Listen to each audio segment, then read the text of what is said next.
Okay, there we go.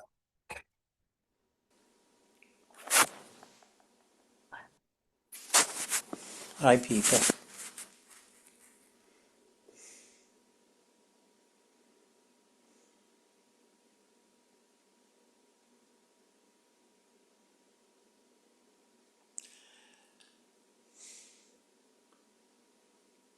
I woke up today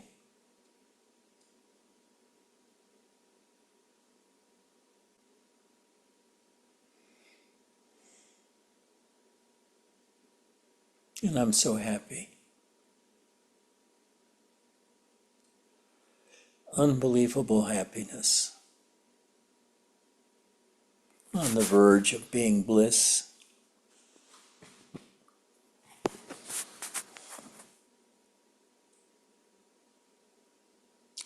You know, the great spiritual teachers don't have a job. And during the 10 years or so that it takes to learn how to be a good meditator, you're forced to limit your happy time to a few hours a week. But the more immersed you can be in meditation and feel your body, drop your attention into your body.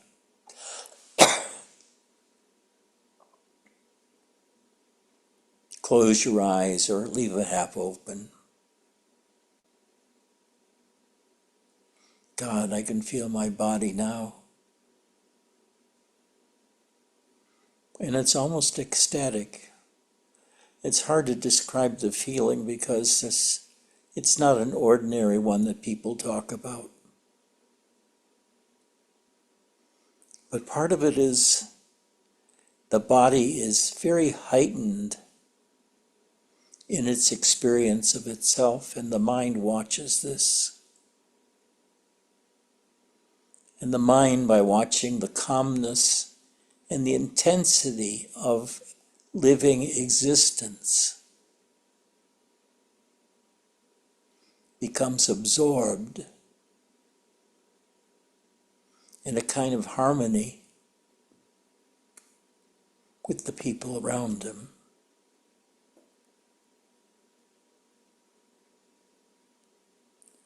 Oh, if only the world knew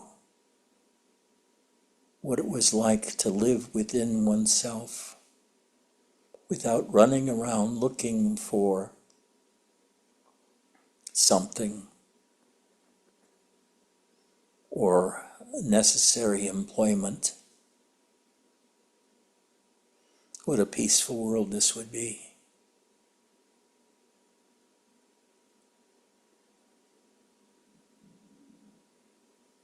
I love you all dearly. You are my family. I wish you all well, and I wish you all to be able to drop into yourself and feel your body. And your body is realized in a different way than looking at it. Your own self is realized from the inside rather than the outside.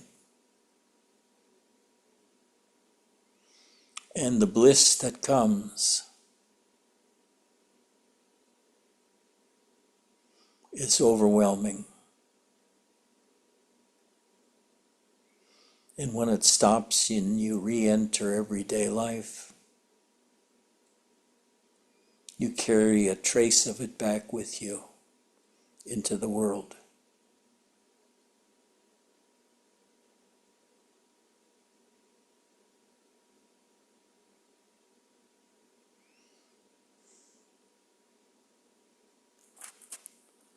I guess the key word is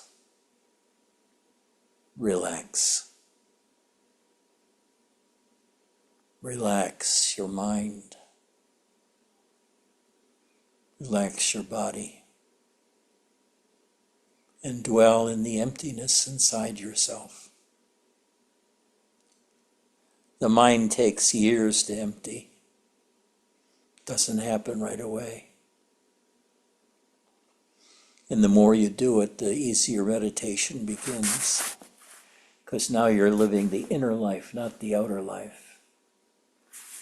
The outer life, in a sense, is shit. And it's necessary to keep the inner life alive for how many years it can. But just drop into yourself now. Say, fuck it. I'm not going to do anything else today. I'm just going to drop into myself and feel myself all over, from head to toe. And don't fall asleep.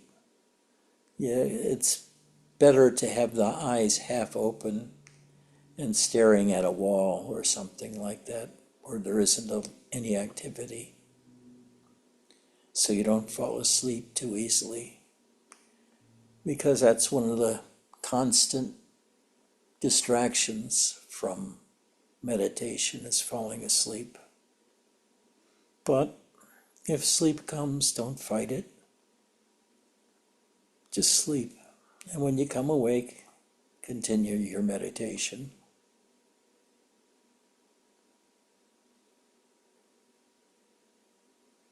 You know, I don't know what it teaches you.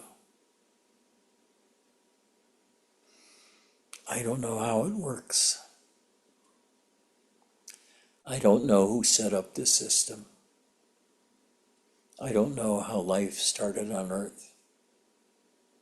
I don't know how the human race has survived up till now, with how utterly confused, angry, and demented civilized life seems to be nowadays. Constant wars and conflicts, rebels, politics, war. And you know none of that when you're meditating. All that you know is peace. All that you know is, and the peace is not like the peace of taking a 30-minute break from work. This peace is different. This peace is really you. It's your fundamental state when you're not too busy in the external world or using your mind too much. It fills your whole body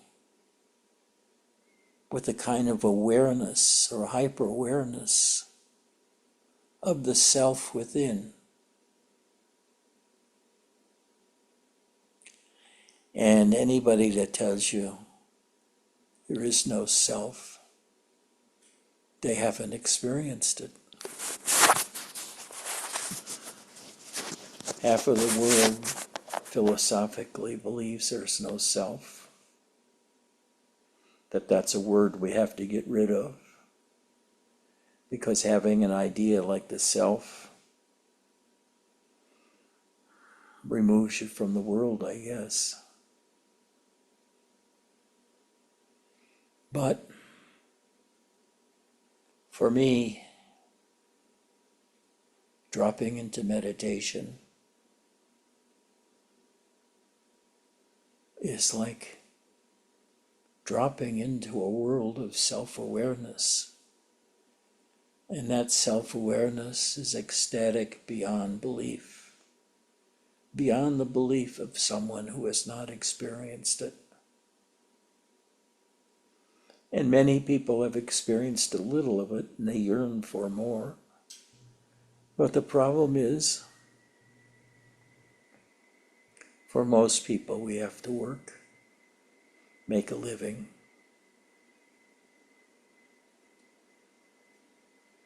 But even then, we can practice meditation as often as possible.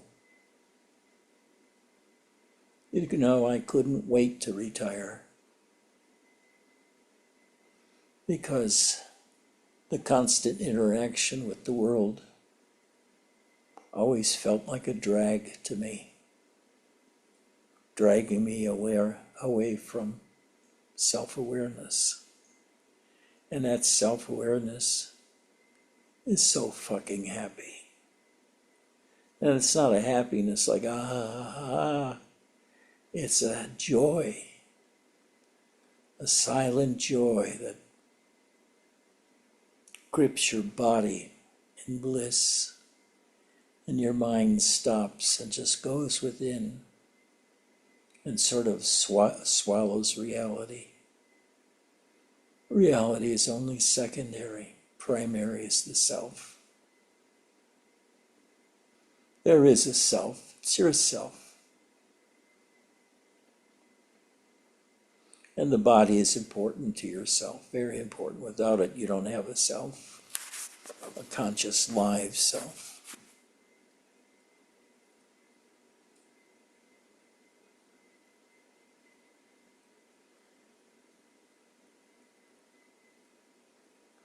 But driving into yourself, falling backwards into yourself, reveals an ecstasy so deep that everything but the ecstasy in the awareness is wiped away.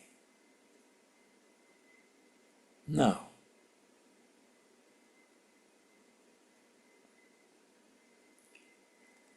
such kind of thing, of course, is not consistent with good workability. It's hard to go to work when you're meditating. It's hard to be ripped away from the bliss of being absorbed in your own self within.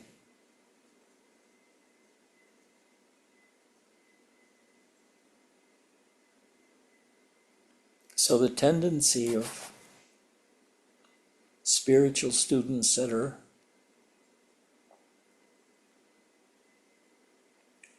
deepening a lot in their own self-discovery is to become more and more silent and to find work a pain in the ass. But you can learn to live with both worlds. The world of unbelievable, endless bliss and electricity within, and the outer world, which I've managed to make very comfortable here in my life. I own this house.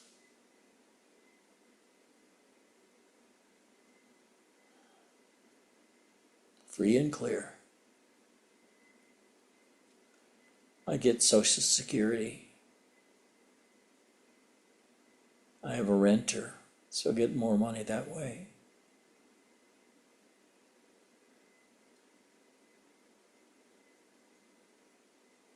And I'm happy. Actually, it's way beyond happiness. Happiness is sort of a limited thing that people talk about. Having been happy last month at the new job. But the bliss of the meditator,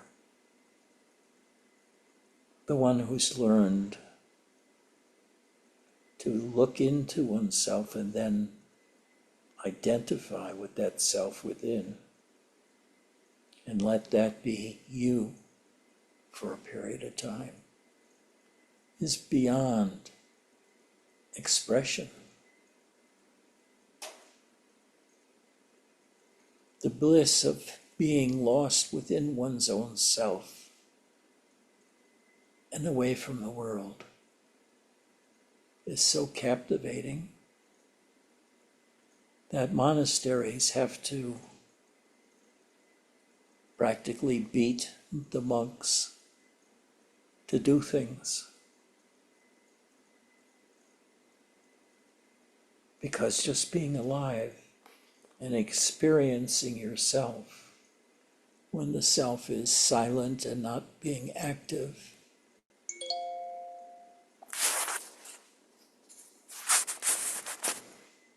is indescribable.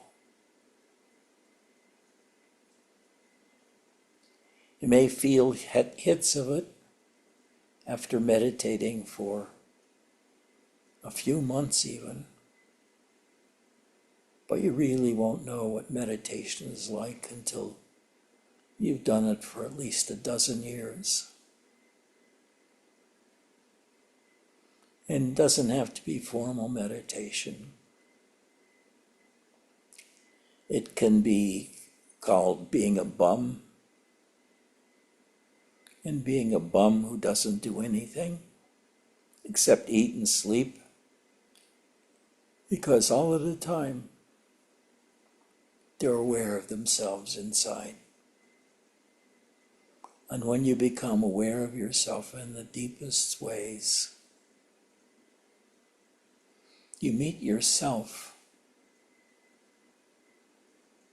as an energy body, the self within that has, it's almost like meeting another person inside of yourself, which over the years you get to become.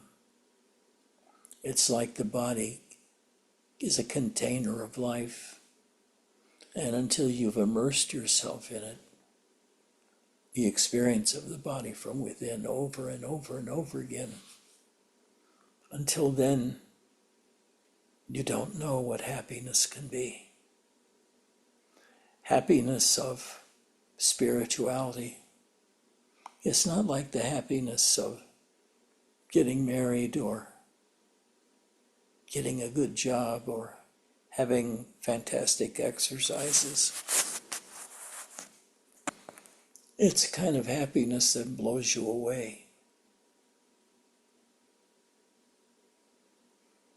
Kind of happiness that actually is so intense that sometimes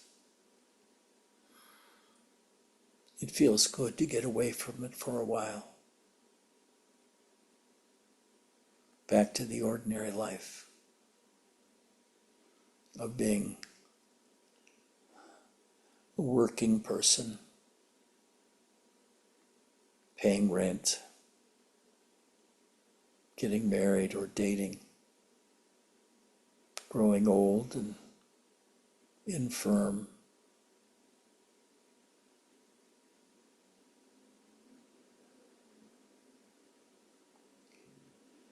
Right now, I'm 83.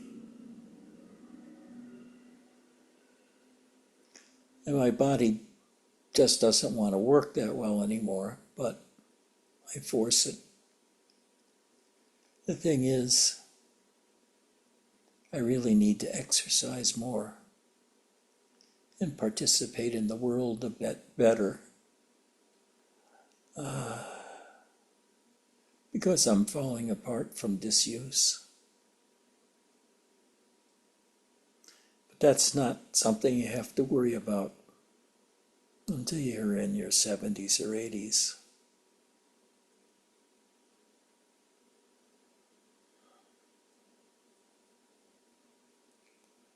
But can you imagine a life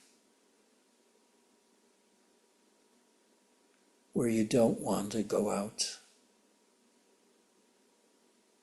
and climb a mountain or go to a festival of some sort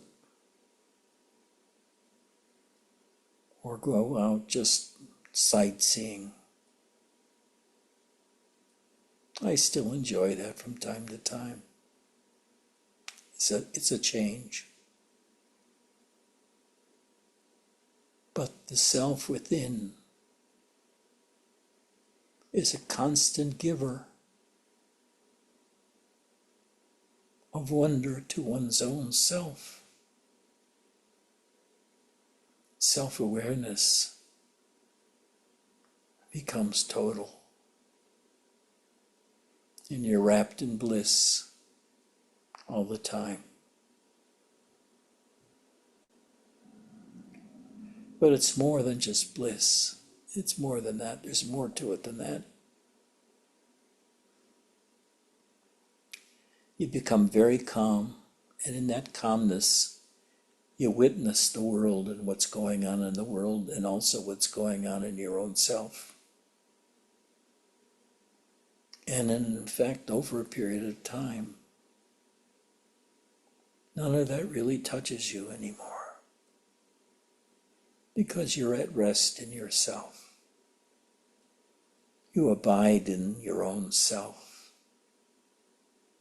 You feel the happiness of continually being a spiritual body within the physical body that's aware of the physical body and also aware of itself as a spiritual body. And that awareness of that body within, of the life within, is what brings the constant ecstasy. I can stop the ecstasy by becoming busy at something or other. But shit, who wants to stop it?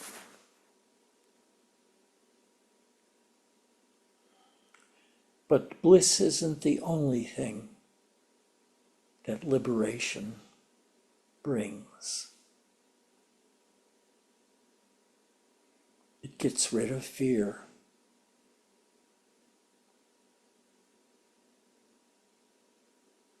Because the bliss, the happiness, the ecstasy overrides all those thoughts and sort of wraps its divine arms around you, holds you close, and you feel the security of being alive in your own divine presence within.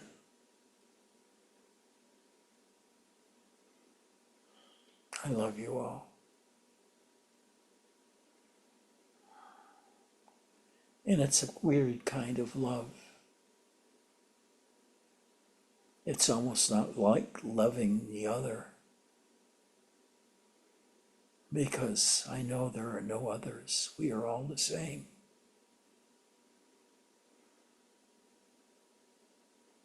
The same kind of bodies experience the same kind of spiritual experience, the same kind of bliss that one feels when you control the mind. Meditation is really about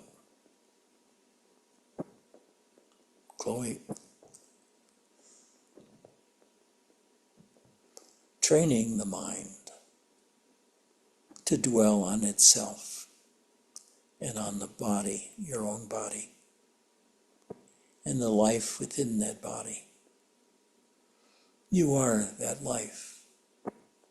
You're not George or Pete or Sam. You're life. Your life itself, the totality of life is in you. And when you know this life, this almost like a twin, a beautiful, radiant energy twin that exists within you, that you get to know practicing meditation. Once you know that,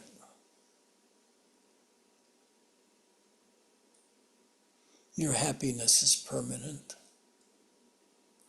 Oh yeah, things come up and they distract you and make you cry and force you to do weird things you don't want to do. But those are just temporary things. When you're lost in the spiritual self within, you're home. You're finally home in a place of rest, in a place of happiness, in a place of bliss, in a place of really knowing the mind and your body firsthand from the inside,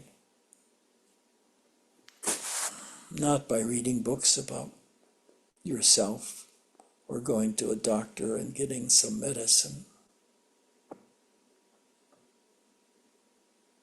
You know your innards as you.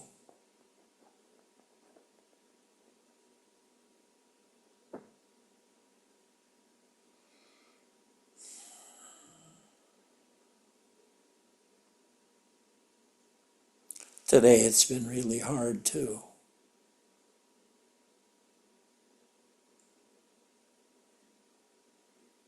Function.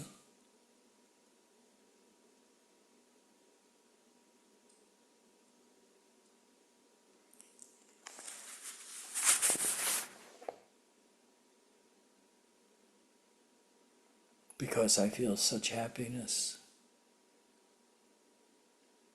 It's hard to do things which may distract from it. But I know this gift of the happiness in knowing oneself and being an integrated self, where you're alive and aware of all of you simultaneously, all of your own body and mind. And there's no longer any war between your mind and your body. They are one.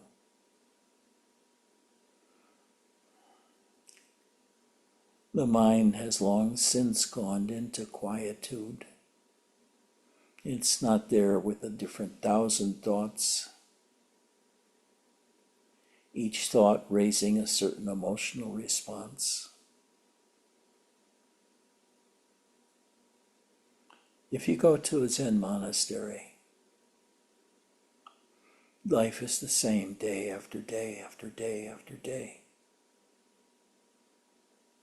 with longer or shorter periods of meditation. Depends on the time of the year, how much meditation you do.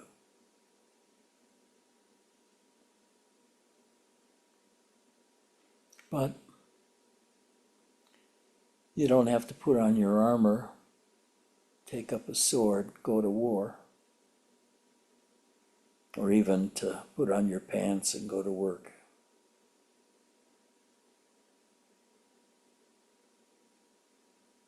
Life becomes bliss.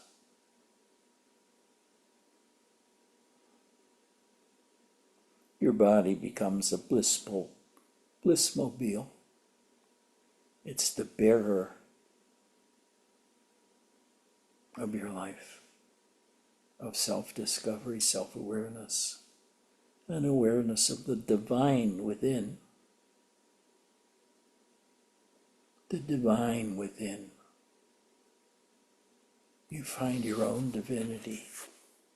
It's a different level of existence altogether from what we were taught from the time we were little and grown up and engaged in some kind of jobs.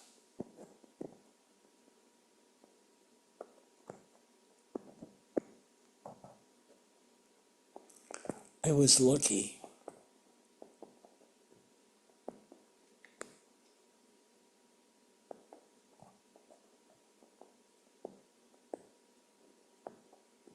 I haven't had too many jobs in my life, and the ones that I had were not terribly absorbing, but they can be. Employment can eat you up, and the periods of rest are so welcome. But when the mind is trained to focus on the within, you can go back and forth between that bliss and everyday life, and there's no conflict. in a monastery. Life is the same day after day.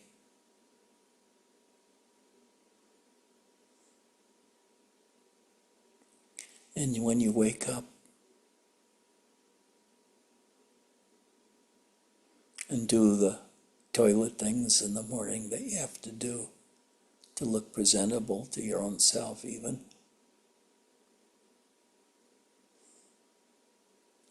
are no longer that bothersome because you're alive, and it's like you're no longer the human you used to be. You're constantly immersed in God. God has always been a part of you, but you didn't realize. It's only when you get rid of all of the thoughts about who you think you are and grasp the reality of what you really are inside. And the outside is sort of just I don't know what to say, a fake. The real is within, the fake is without. And in the world of fakery, where everyone is fake, there is no happiness. There's only turmoil and conflict in a world gone mad. The external life eats everyone up,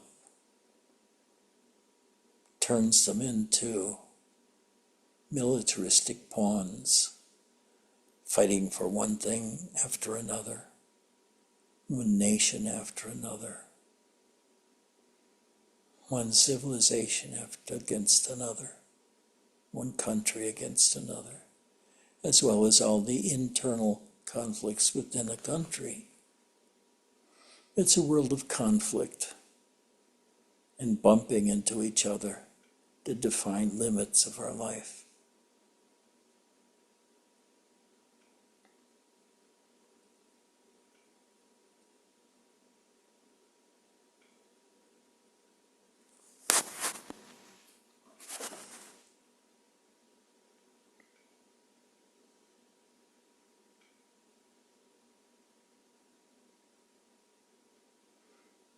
Chris, what is your inner experience life? You've changed so much over the last couple of years. Now, he's an academic like I was. And academics are all full of shit. They've got all these ideas going on, and they live amongst all these professional assholes that are teachers of some discipline or another that rob your life of any kind of quality. What is your experience of your existence now?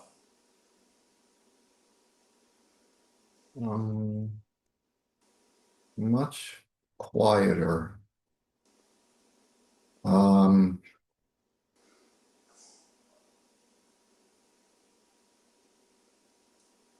I like being alone. What I feel, I I would I personally don't call it happy or bliss. To me, I feel that it's hard to put into words, so it's like I guess nothingness, emptiness are the closest words for me. But these are words that I use when I'm not there, like when I'm talking to you. When I'm deeper, like a few seconds ago, there aren't words. I'm not saying, oh, I feel empty now. It's a very calm, pleasant, again, in retrospect, calm, pleasant Fluid is another good word, now that I think of it now. It's not rigid, it's not tight. It's a movement of awareness, if you will. Again, these words are all wrong. Yeah, I know. Um, again, they're words I'm saying when speaking like this is so it becomes painful almost. When I say painful, I don't mean painful is not the right word. A struggle, that's the right word. Writing I can do more easily, but speaking, I can feel in my skull and my brain this pressure that I don't want. It's very uncomfortable. Speaking is becoming more and more uncomfortable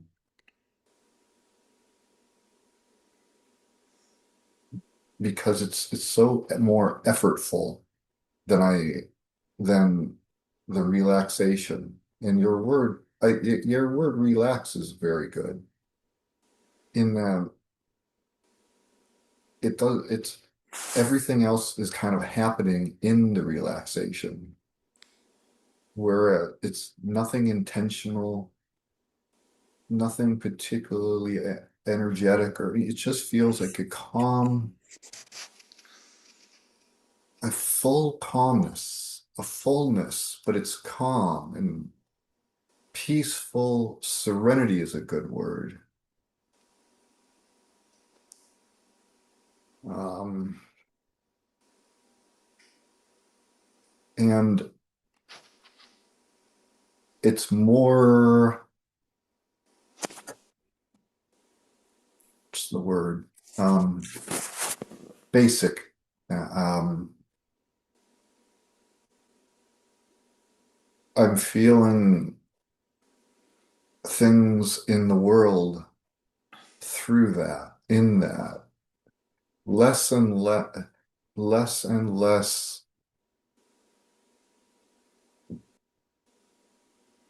being in the world as much as letting the world come into that and as minimally as possible responding to the world. And I'm finding um,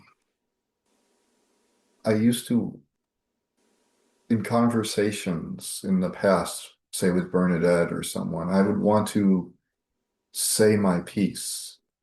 Now I don't care. There's like if someone else is saying something, I I'm I can hear it, but it doesn't matter. A response doesn't matter. A response would be too swirly and energetic. It's a calm listening, a calm being. And I'm finding that I can look into someone else's eyes better now and just feel and watch what they're saying and doing. And I don't, it's, again, all these are words in retrospect when but I can feel it right now as I'm speaking. It's an effort. It's like lifting a weight to speak that I don't really want to do. Okay. So I think that gives you a pretty good approximation. Do you think? No. No? Okay, well, fuck you then. Gladly.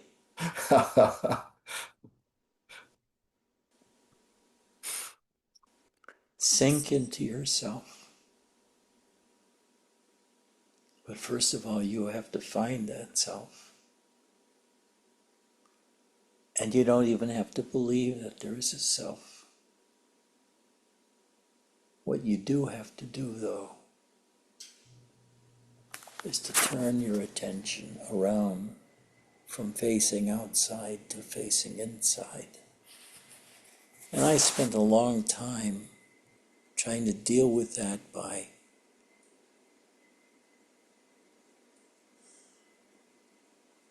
Well, I don't know how I dealt with it, but it was a process of turning away from the world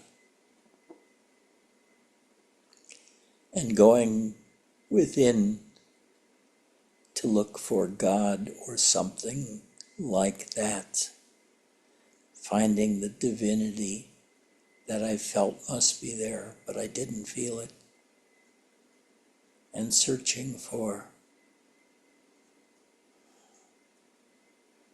that spiritual body within.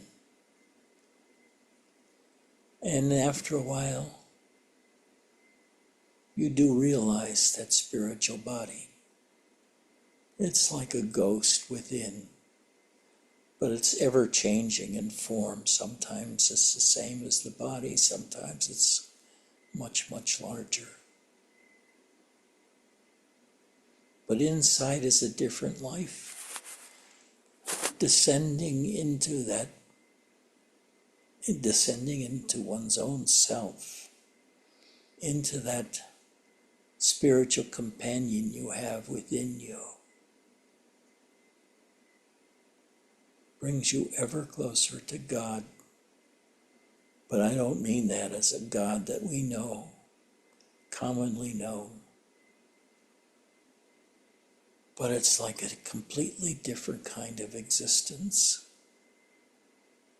An existence of energy and feeling, of harmony, and a lack of desire to work. It's like work is a cruel imposition on us that prevents us from being happy. But if you sustain your awareness of that self that's being revealed to you through meditation and spiritual practices, even while working is no trouble anymore. You do it without paying much attention to it because you've done that. The jobs that would be hardest to do would be something strongly physical that keeps you absorbed in the external world in a kind of heavy-handed, brutal way. But when your need to work leaves, or you minimize it by working just part-time, a whole new world opens to you. The world of that inner self that so many deny even exists. But it does exist. It's you. It's your real being, your basic being, the base being. The physical world being is just added on to yourself. Yourself is primary, it's everything. And it's a miracle finding it within you. And it's almost like becoming a god. And I don't mean that in a bad way, of feeling overly powerful,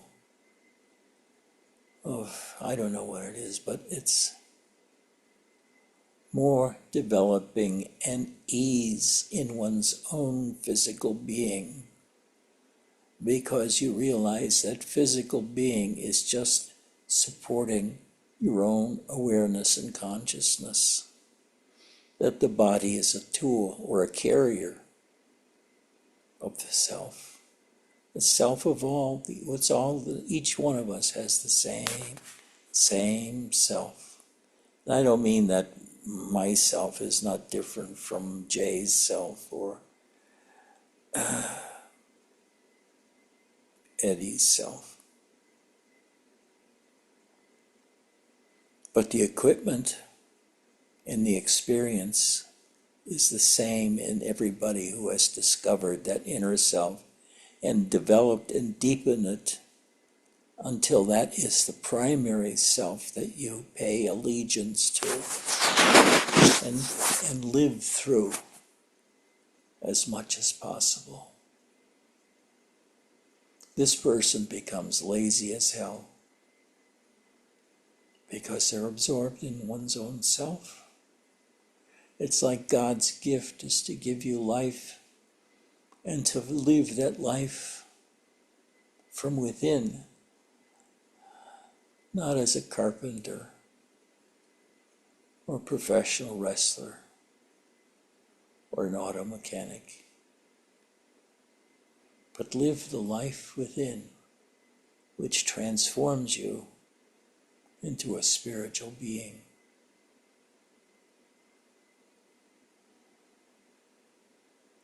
A spiritual being that is kind of removed from the old world of human condition,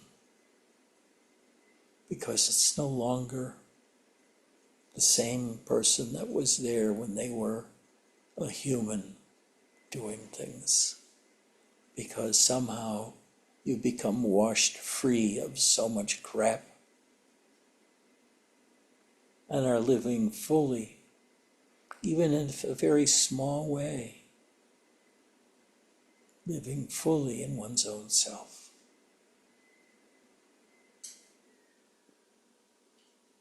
The outer world is very complex, very demanding of your time and energy, even just to stay alive. But that inner world, there's no struggle. There's only peace. And for periods of time, great ecstasy and a radiating happiness. And that part never goes away unless you're, I guess, maybe tortured 10 hours a day. That may keep you away from feeling your own divinity. But when things are quiet, you can sink within and be your true self. Not the one with the name, but the one who lives within you and whom you find by turning within. Instead of constant engagement in the world, you're engaged in finding out that which lives within you, the self of your own self.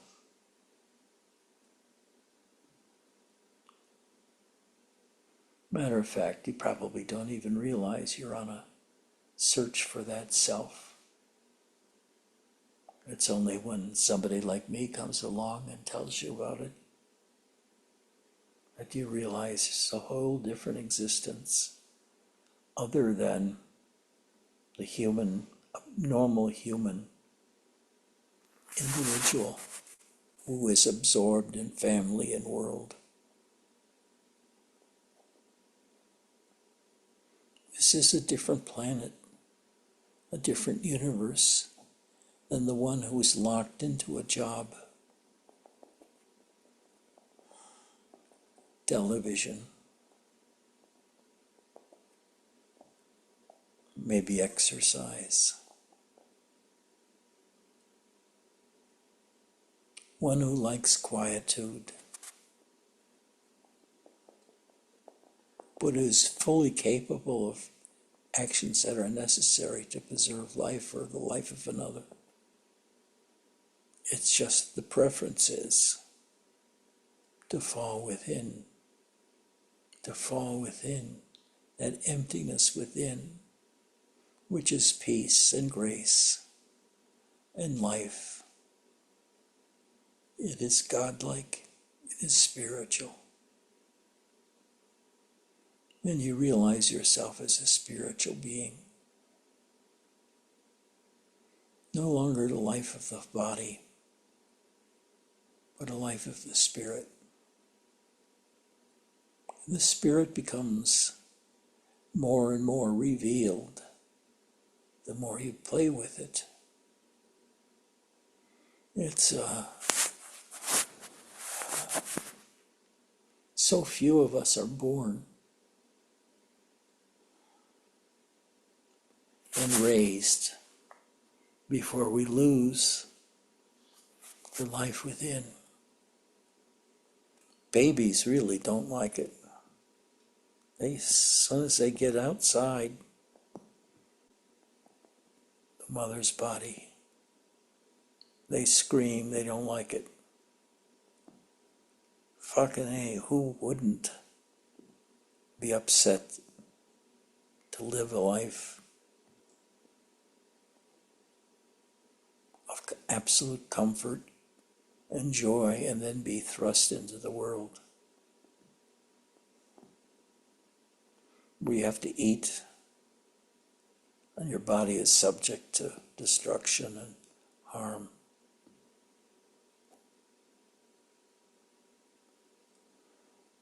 The joy within. The joy within. And there becomes, this is what almost everybody who isn't in a monastery worries about.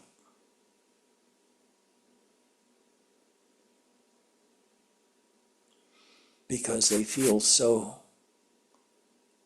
trapped in a life that demands them to work and think and put up with a million other people and a crazy society. That's why the monk or deeply spiritual people tend to leave the world alone and just spend so much time with themselves. And when they do enter the world, they are much more gentle towards the world than they were before they started the search for God within. There's so many stories in the ancient times of warriors or kings or peasants even leaving that civilization behind just to be alone or with others of a similar ilk that get together to form a spiritual community. And the spiritual communities tend to be quiet, to allow people to spend more time within and not making demands on them. If you were, and I highly recommend this for anybody, to go live in a Zen center during your training periods like Mount Baldy, where you could go for 3 months at a time, as much as 3 months or just a week during their big practices. They divide the kind of what they practice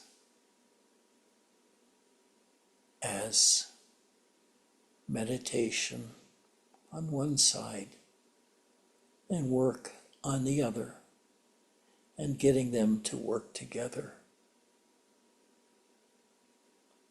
But if you were to go to Mount Baldy or some similar Zen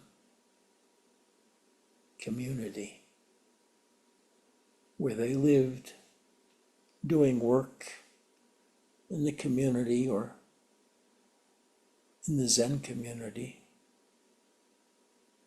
and spend the rest of their time in peaceful abode and meditation, you would understand the incredible force that pulls us ever inwards towards the self, that we don't know what it is. It just feels like a disease from without that ruins our play during the day because it's searching for something.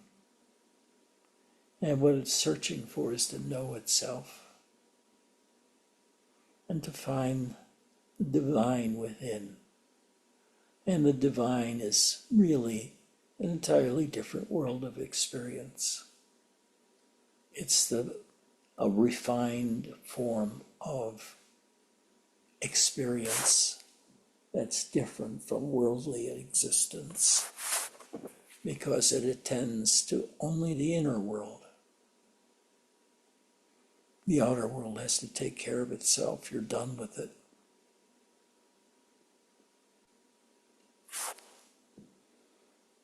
Well, that's my spiel for today.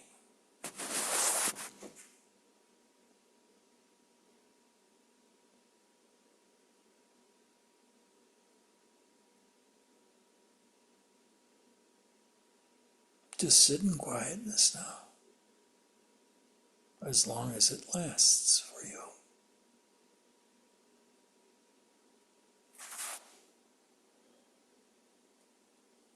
If you have any questions, you can ask a question. But I doubt if you would. Reggie, Reggie, it's Who's speaking? Michael. It's Michael. Oh, yeah. Hey, Reggie, question. You just mentioned, and you often mention the Zen Mount Baldy thing. Is that is is that for in terms of gaining experience? Because the only reason why I'm asking is, isn't that path different in terms of its basis than, say, Can Roberts you or speak that? louder? I can barely hear you. Okay. Isn't the path of Zen that you speak often about the Mount Baldy groups? Do you recommend people do that as a part of their experience in their spiritual growth? Because, and the reason why I'm asking, and what I mean is, isn't Robert's path or your path distinctively this different in its basis than of Zen?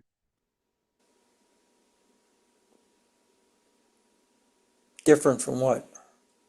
Isn't the system different in terms of the spiritual path? Isn't it a different system? And No, I'm using the word system because there's really no other word to, say it. There's all sorts of different spiritual paths. Isn't it a different path? no. So are More, you saying that all paths lead to the same place? more or less, yeah. Except that most apparent paths don't work at all. There are so many different systems and philosophies that dictate so many different ways of living. And I'm talking about a path of finding stillness within and turning your attention around from outside of your body into the world and instead turning into yourself to find God, to find enlightenment, to find peace, to find bliss. It's a life of inner awareness, you might say, while the world is not really paying much attention to that.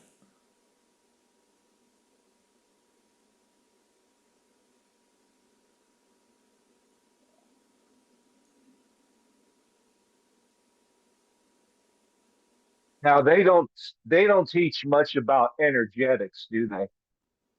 In About energy. what? In energetics, the human energies and the energies you often speak of, they're not very much into the energy portion, are they? They're more into the void, aren't they? No.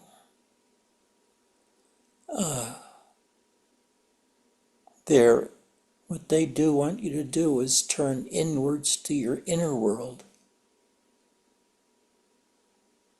and live in peace with the outer world. Because the more peaceful you are with the outer world, the more time and energy you have for the inner world. You turn away from the world and go towards God. It's radical. It's a radical change from living outside and performing work in the world and having ideologies and theories and schools and colleges, etc. And there's no college actually for the inner world at all. You have to go find a spiritual community which is like you, and not all spiritual communities are really spiritual from my point of view. They're not as simple as Zen is, which is just turn your attention around from the outside to your own self.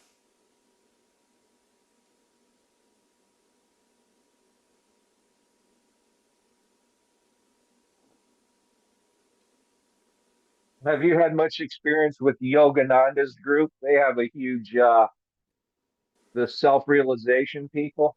Yeah, I have in the past. That's how I started my spiritual life when I was 11. Uh,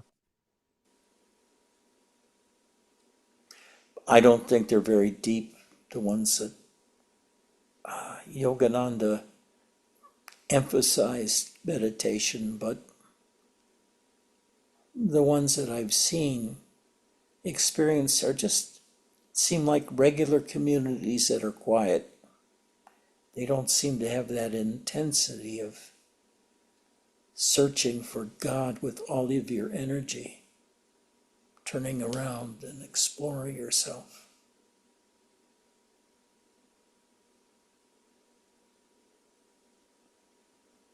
Try going to Mount Baldy for a month. A month is not enough, though, to have any idea what it's like. You have to spend a couple of years in a monastery, Zen monastery, to realize the greatness of what they're trying to teach you. But if you're not spiritual, and almost nothing in our world is spiritual except for the spiritual on the outside of life, like in a Zen community. But in the regular world, there isn't much spirituality. Benji, do you think a person would have to do something like that in their lives to reach their peak spiritual potential? Say that again? Do you think a person would have to go to a place like that to at some time in their life to reach their uh, potential, their highest potential in their spirituality?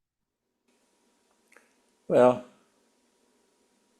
to realize God is not easy. What usually happens is they lose the pursuit of God and just settle into peacefulness.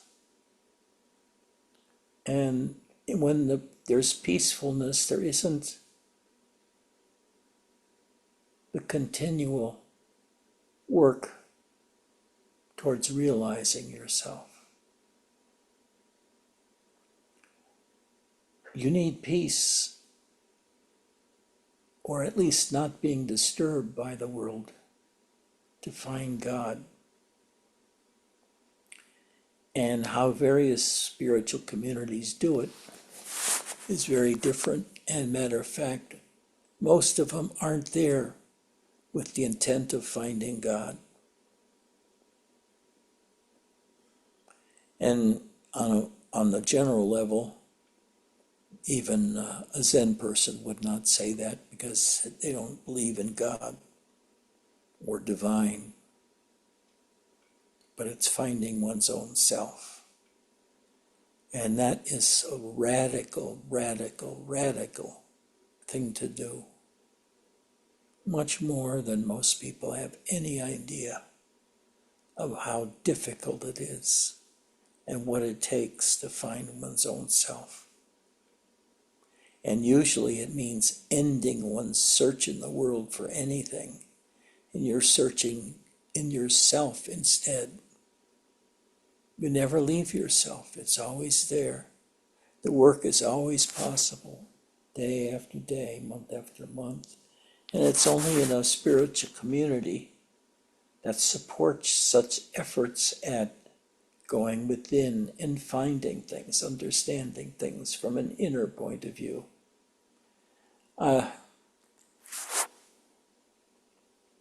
When I went, I don't know where it was that I was. Yeah, it was Mount Baldy.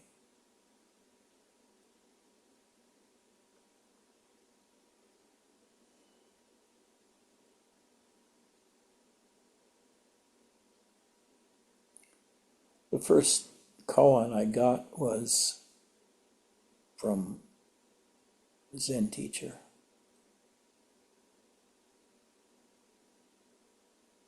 How do you realize God when looking at a fir tree? Because Mount Baldy has nothing but fir trees. And you work on that koan. And you work on all of the other koans that are to follow to stretch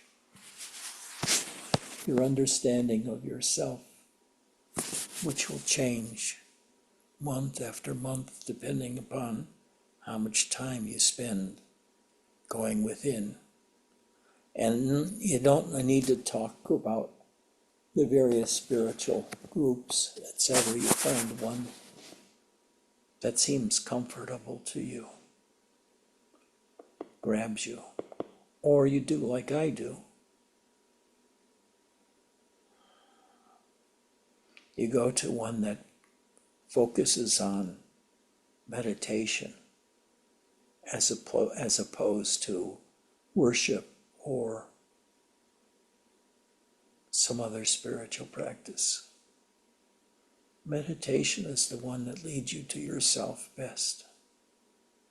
Quiet ignoring of the world and turning within. It's an endless kind of effort. I deepen, even now, yearly, in the presence of God. And probably someday I won't feel like moving anymore and I'll die. But the joy of being with me, myself,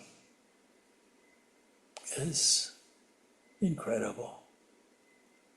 And there's no way to communicate the ecstasy that one goes through when one finds the deeper levels of the self within.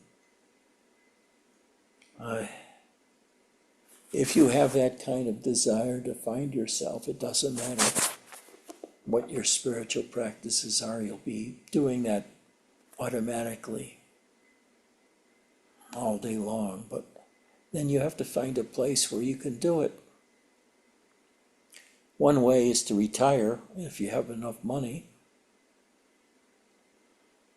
and just spend time practicing meditation.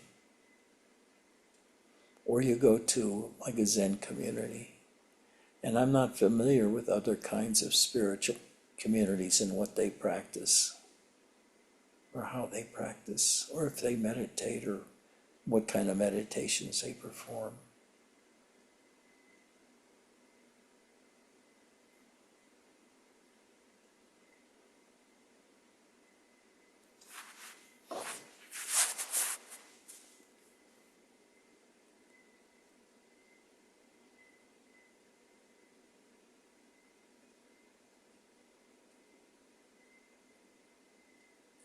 Ed, this is Chris. I'd like to say one more thing because you just said something while talking to Michael.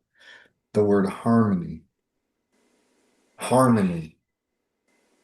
that as soon as you said that, I said, yes, that's what it feels like. A harmony, a peace, or there's no struggle. Um, I, as a physicist, the the lowest mode of vibration, if you want to call it that, where you're of a string, it's harmony with what is, not struggling, not trying, not putting more energy into a situation, but harmony with what is. That's how I feel right now. So just wanted to say that, and yes, that's you said it, and I just wanted to bring that up. So there you go. Okay, sounds good. But for me, the spiritual path has been very hard. You live in society and you become different from everybody else, except for small groups like this. So it really helps to leave ordinary life behind and just go by yourself as a wandering monk. But even wandering monks are required to spend a few years at the beginning to develop an intense ability to meditate, turning within, looking within. I haven't found a lot of peace in any spiritual community except in the last 10 years or so since I left all of them and just abide in myself. But they're the training ground. They tell you how to be a searcher within, an awareness within.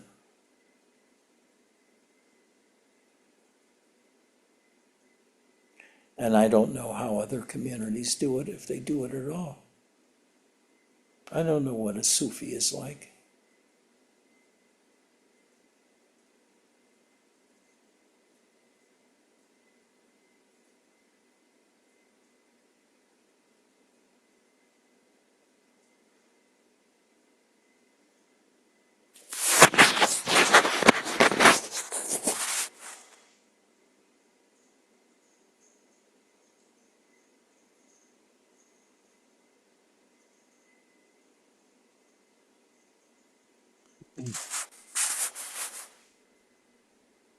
Hi, Ed. This is Adam. Yeah. I don't really have a question per se, but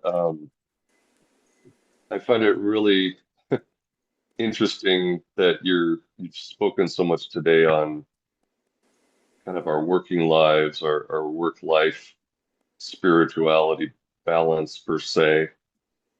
Um, I'm having such an intense contrast this weekend that it's really bringing everything you're saying home today. Um, the last 2 days I've been working all weekend at gate security at one of the largest musical festivals in the country. Wow. And It's so easy to find God in a job like that. yeah, um, it's been one of the most intense, sweaty, aggressive, angry experiences of my life. Just I used to live for those kind of events and experiences, usually on the other side as a patron. But this weekend I got to see it from the inside and just the chaos and the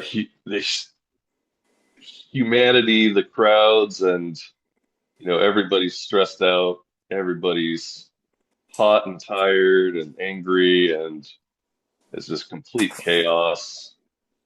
And then I get to come here today with you, and it's such a contrast, and I really have not much desire to do those kind of things anymore. I'd rather, stay here all day with you guys and just feed my dog and the deer and relax. Um, I'm super envious of you and of Chris, who are retired and get to do that. I have yet to figure out the money thing and the job thing. I don't know Oh, if it's I'll ever hard. be. Yeah. So I'm trying to find ways at this time while my life is still very busy and stressful to get those moments in as much as I can, but hopefully at some point I'll be able to slow down and give much more attention to my inner world, as you say, on a more consistent basis. You know what it really helps is to practice meditation every day, at least an hour. Devote an hour every day into 2 sessions, because an hour is kind of long for an extended session of self-awareness. Put a 5-minute break between 2 half-hour sessions of going within. And that's the gradual way to enter into the fray, and then the universe starts working to free you. Once it recognizes that you're a spiritual supplicant, applicant, whatever, then it starts making the world easier for you. It's really strange how that works. All kinds of opportunities would open up to have more peace and quiet. You'll go to peaceful festivals where nobody speaks. Sounds good right about now. Or where do you live? In Texas, Austin. Uh, there's no place I know in that area.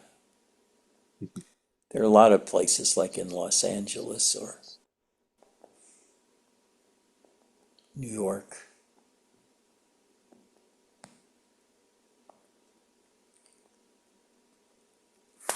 And most places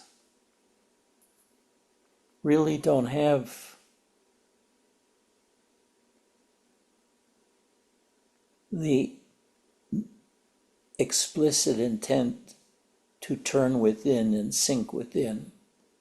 That's kind of a Zen thing. Often they just do prayers and chanting and other kinds of things which are like exercises in the external world. But you have to turn your attention around and find that person that lives within you, which is you, but who doesn't have a spokesman until you find him. Then you become the spokesman of that inner world and of spirituality. It's a tough life like that, yeah. Are you married? No, not anymore. Thank you. Thank you so much. That's the good beginning.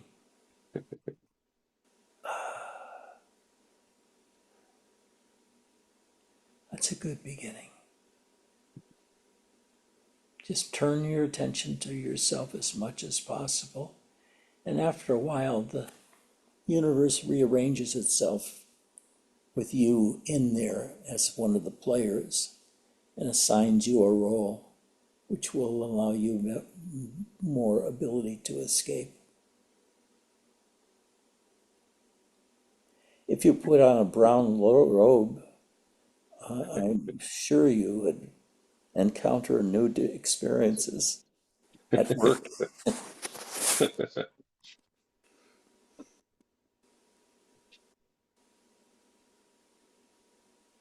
Anyone else? Yeah, As Edgy, I wanted to ask you, I know I asked you one question already, but while you mentioned it to Adam, does the universe have its own separate intellect? what? Does the universe have its own intellect? Oh, I You have no you mentioned idea. how, oh, it does. I have no idea whether Well, the you just these are spoke just about, words. These are just words. They're not reality. okay, Every then what word is you're not saying. real. It's just a pointer. Okay, but it seems like it still has direction. You mentioned it's not, you were saying something that directed a certain kind of logic to it. So I was just trying to figure out what the logic of a universe that sort of culminates in in certain acts that seems like it has some kind of awareness, whether that's actually a phenomenon or not. I have no idea. It's not necessary for a spiritual seeker to know about the divinity of the world. You find the divinity within yourself, and then you start talking about the world. And you don't care about the world when you really get into yourself. It loses its meaning for you. Does our life force have a separate intellect other than instead of just consciousness? Does the life energy or the life force that you speak of have its own intellect separate from our own intellect that comes from our brains and from our I consciousness? don't think Are so, they? but I don't know.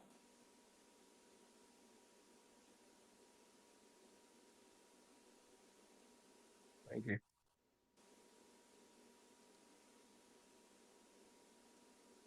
Vesselina, do you have a question? You're busy hiding at the bottom of my page.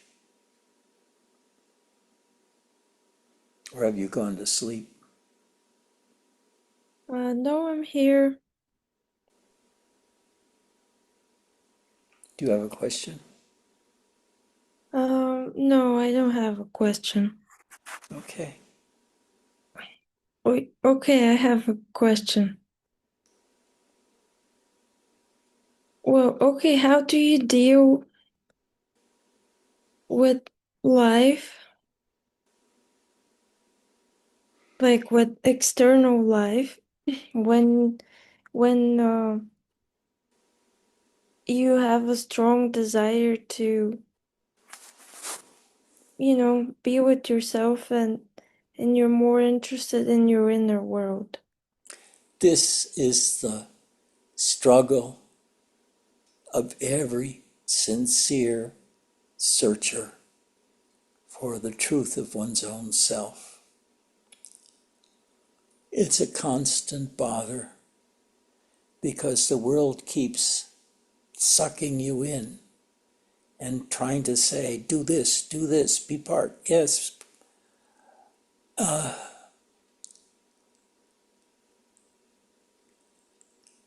Usually you have to have a radical break from the world by joining a spiritual community or just being unemployed yourself or have a kind of employment that doesn't require much of your effort, and you spend the rest of the time being aware of yourself. There are not a lot of rich monks around. They gave up on the world, and the world gives up on them. They say, "Yeah, go fuck yourself. Go to your community. Let the community care you. We don't want you here. You upset us." It's a constant struggle. At least it was for me, to be into myself and yet to pay minimum tribute to the external world in order to keep living in that world. The other way is to just go to a spiritual community and live there, or else you just live alone in a private life, just being quiet as you can be and inner what you can be, and working at a job that doesn't disturb you that much.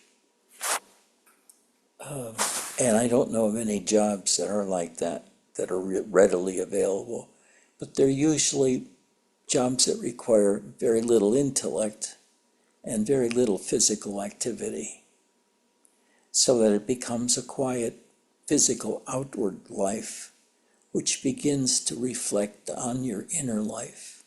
And that helps so much in your inner life to let the world go fuck itself. You're not going to participate in it anymore.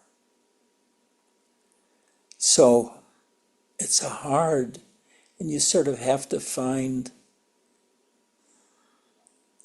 a way to balance the search for self with what is required you by the external world.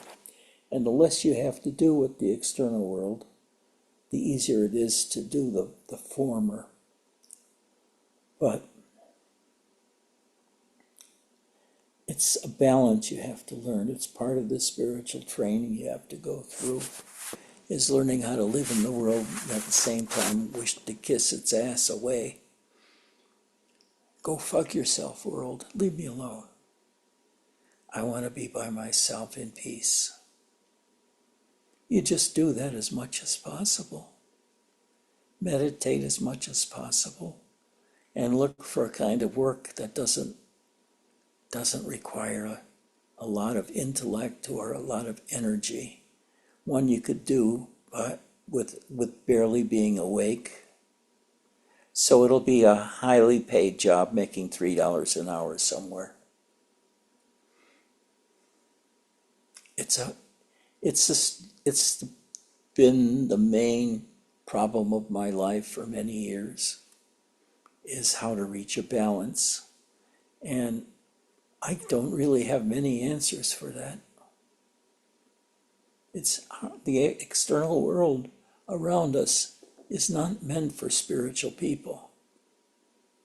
That's why they go by themselves in spiritual communities, to get away from them. I mean, your family is probably horrible to live with, all your relatives and so forth. Mine wasn't so horrible, but they always wanted me to be just doing their things and live as a family community, rather than to have the peace and quiet and being left alone to develop my own self. Families are the worst. They cling to you. And you want to cling to them, but at the same time, you know that's not your future. That's your past. Find a quiet job. I mean, really, search for the kind of job that you think you would enjoy that doesn't make a heavy demand of your energy or your thinking ability or physical work, a lot of physical work. Because that's what they have to do in spiritual communities. They mix meditation with a lot of work. And they become isolated. You know, the monks change jobs. For one 3-month period, they're the cook.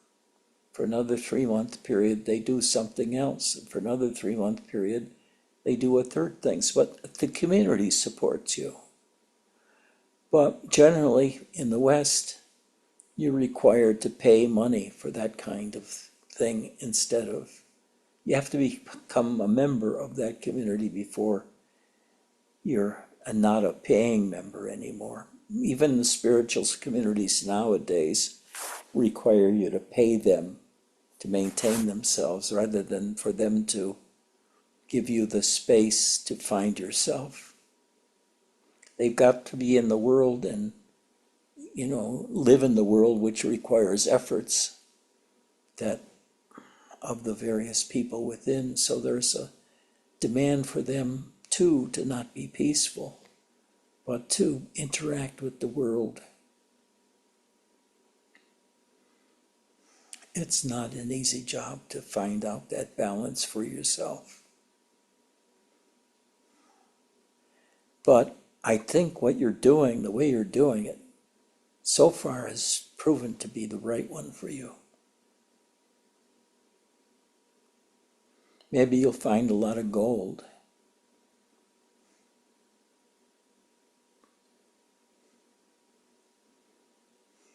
Yeah, I hope so.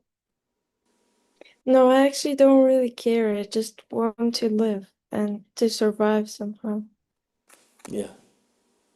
Well, it's good to do it with gold. It makes your world so easy.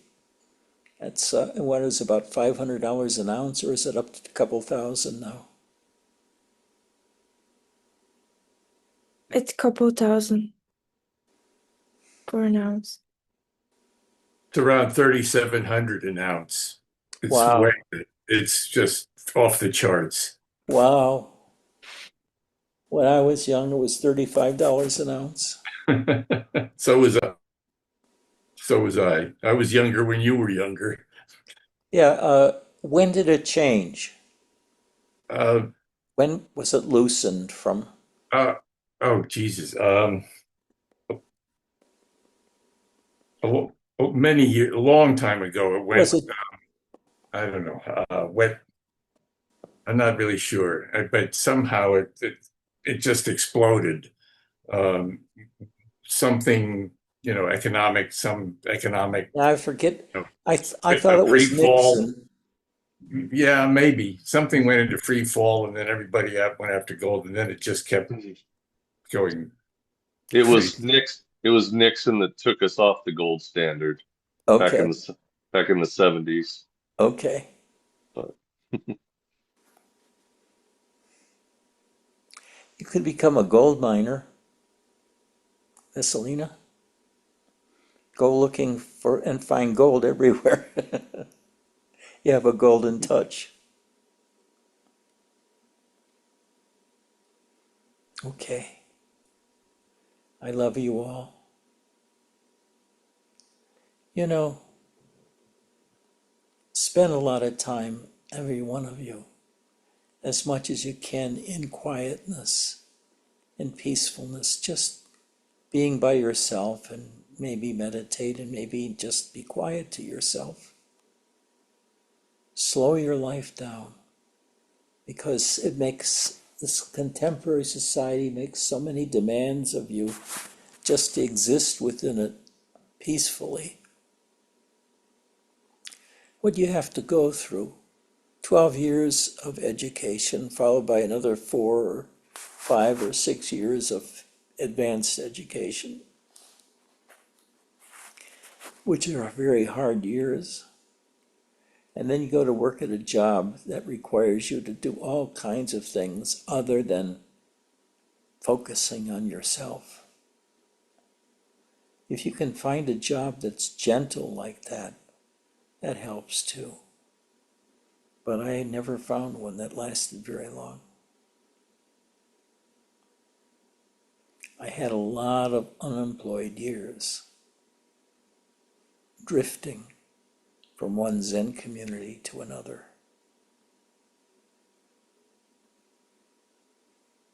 Actually, I hate spiritual communities. They're filled with assholes. Of course, I was the only brilliant one amongst all the assholes there. You run into weird people in spiritual communities. Just think, Ed, you could have been a physicist if you wanted to be one. Yeah, I could. I was doing that for a long time, but physics is hard. Physics is hard.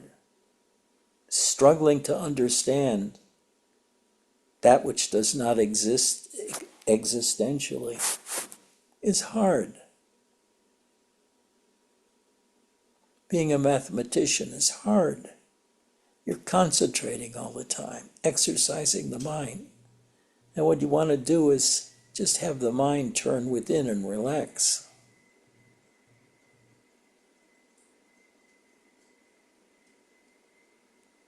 Yeah, well, I asked the AI, and it says that there's no such thing as a true void in physics. They're saying that energy particles now, the way they see it, exist even in emptiness. Yeah, I know.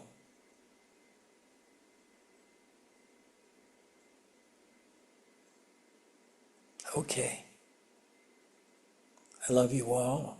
Let's see you next time. But I've been thinking about expanding the times I teach, but it then becomes a burden to be able to get up and do all the rigmarole. We could really use a spiritual community. So if you can find a house and somebody to pay for everything we do, tell me about it. Okay, bye-bye.